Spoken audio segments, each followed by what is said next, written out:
Hi friends, welcome back to Merstack. In today's session, we are going to talk about the use case where I need to filter the delta records between two files or two source data.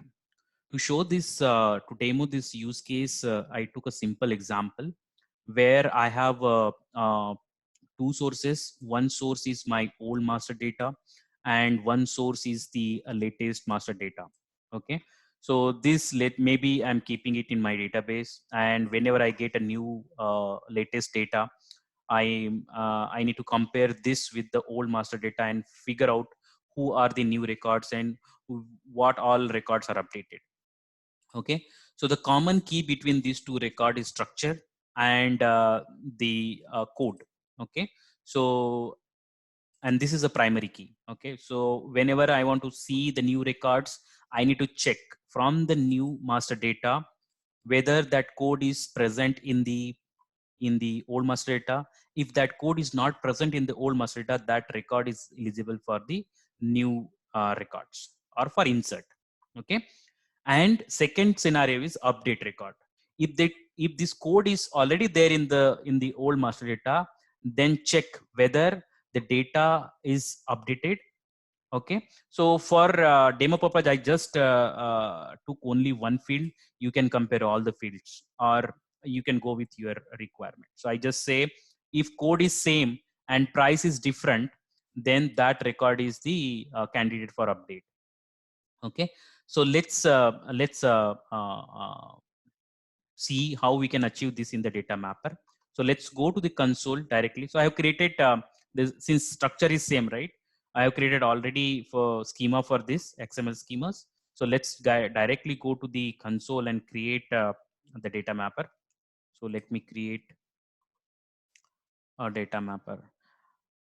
You may create two targets output from your data mapper, or you can create one output from the data mapper. So let's go with the one output and see. Okay, so two sources plus one output, and that output will have only new and updated records. dm underscore, don't take this, filter delta delta records. Okay, so let's create this one.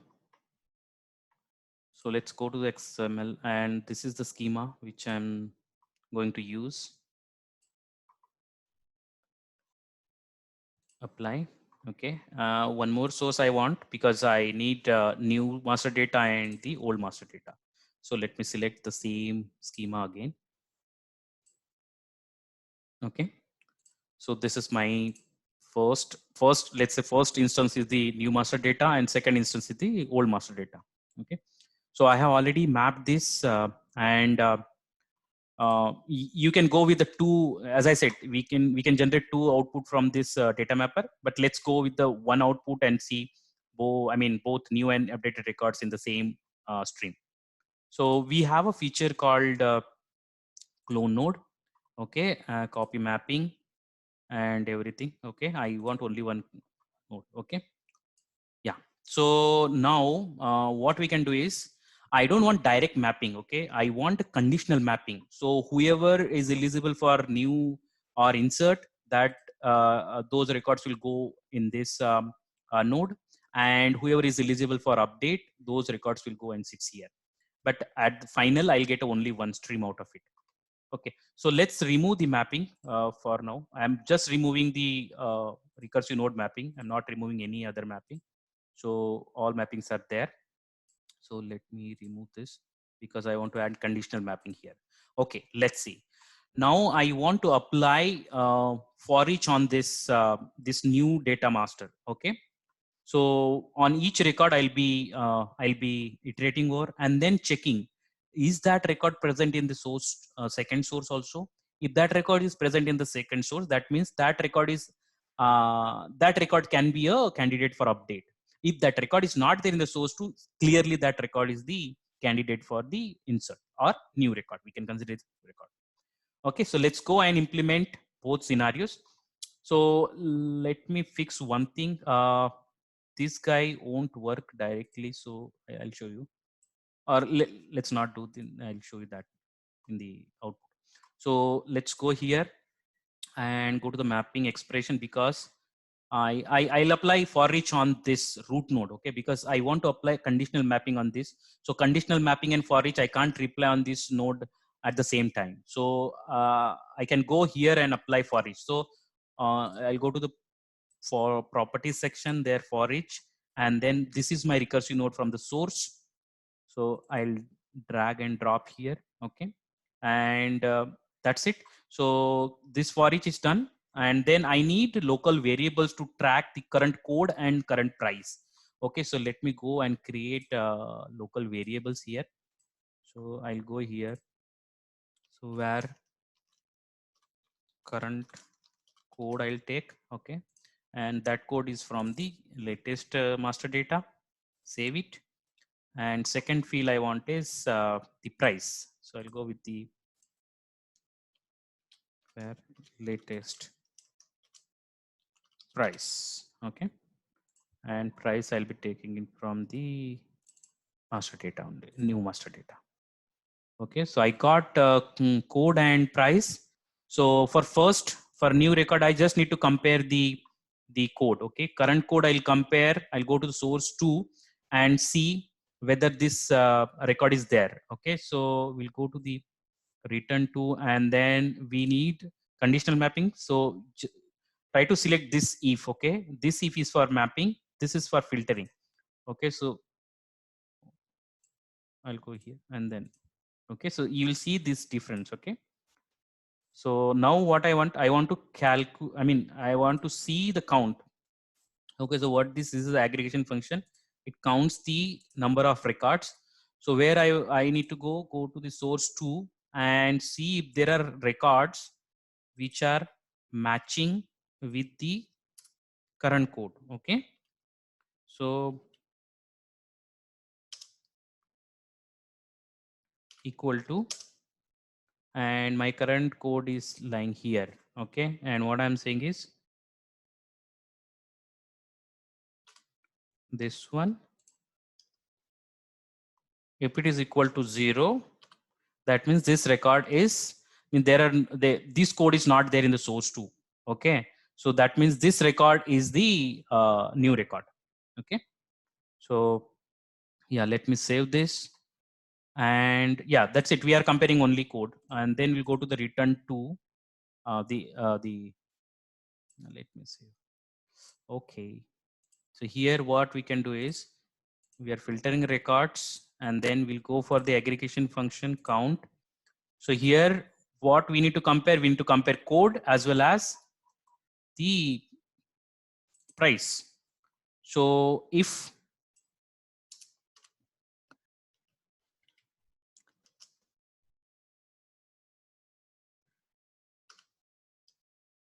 code equal to current code, and let me see, price is in the lowercase only, price not equal to the latest price, and this count not equal to 0. So what we are clearly saying here is, let me, so what we are saying here is, if this current code is there in the source 2 and price from the, price from the source 2 is not matching the latest price, that means those records are there. That's what this count says. If it is not equal to 0, that means those records are there. Those records are considered to be an updated record. Okay, let's save this one, and let's copy our actual data. So I'm considering first one is the latest. So let me go to the, okay, this is my latest master data, and second instance is the old master data. So old master data, I will be copying it from here. Okay, let's go here. Let's run this, and I wanted to show one thing. Okay, so now you can see it here. Okay, let's see. Let's go back to the past. So this record is the updated record because the A1, B2, C3, A1, B2, C3 is there, but price difference is there. That means this record is considered as an update record. And the second thing is this, you won't find LX because there is no data difference between these two. So we are not considering this record. The third record is the new record. Okay. So AFF, A 3 time F, C3. Let's see whether we are able to see this guy is there. Okay. So this is a new record and this record is the updated record. Okay. So we can see, but there is a difference here, right? Airline, it's coming as United. So that's what I was saying in the initials stage, because I need to fix this. Okay, I need to remove this mapping, and or we can do this one. So dot means a current record. Okay, so from current record take this value, and let's save this, and for this also a similar way.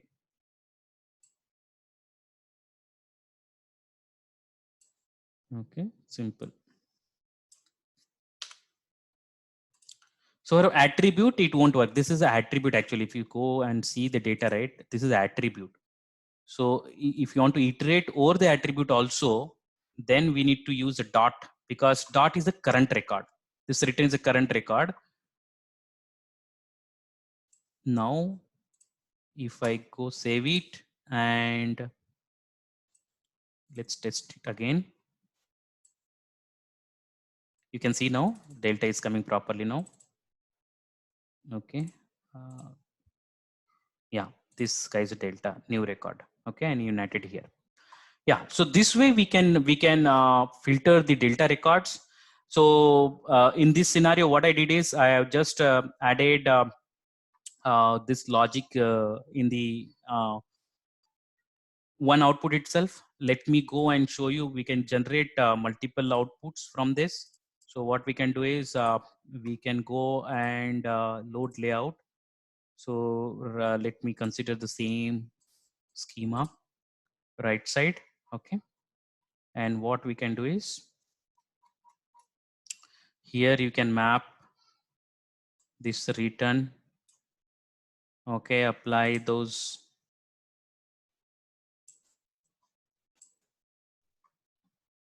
Okay, done. Let's remove because we want the conditional mapping. Remove mapping.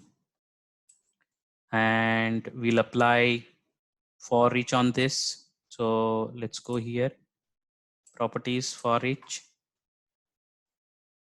Drag return from the latest metadata and create two context, local variables to track code. And because for update scenario, we need to track code.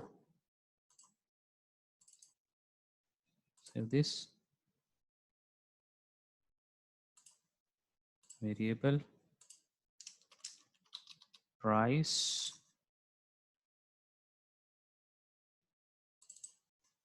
Save this. Now on the return node, what you can do is same thing.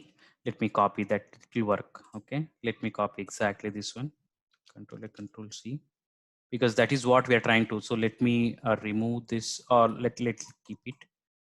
So if you go to the return, and if you, so only thing is this. Okay, price and code. Fine, right? Let's save this. Okay, and we'll see in the new in target, we are expecting only updated record. Okay, so let me generate the output. So here we are able to see two records, but here we can see only one record, right? This is what, again, it's coming united perfectly fine, and 200. So this record is the updated record. That's what is coming here. Okay, so this way we can generate two streams from this. So you want to handle insert record in the different stream and updated record in different stream, then you can generate the output this way. Yeah, that's all from this session. Hope you liked it. Hope you think it's useful. So please share with friends, hit the like button, hit the bell icon so that you'll get future notifications. And thanks for watching. Bye bye.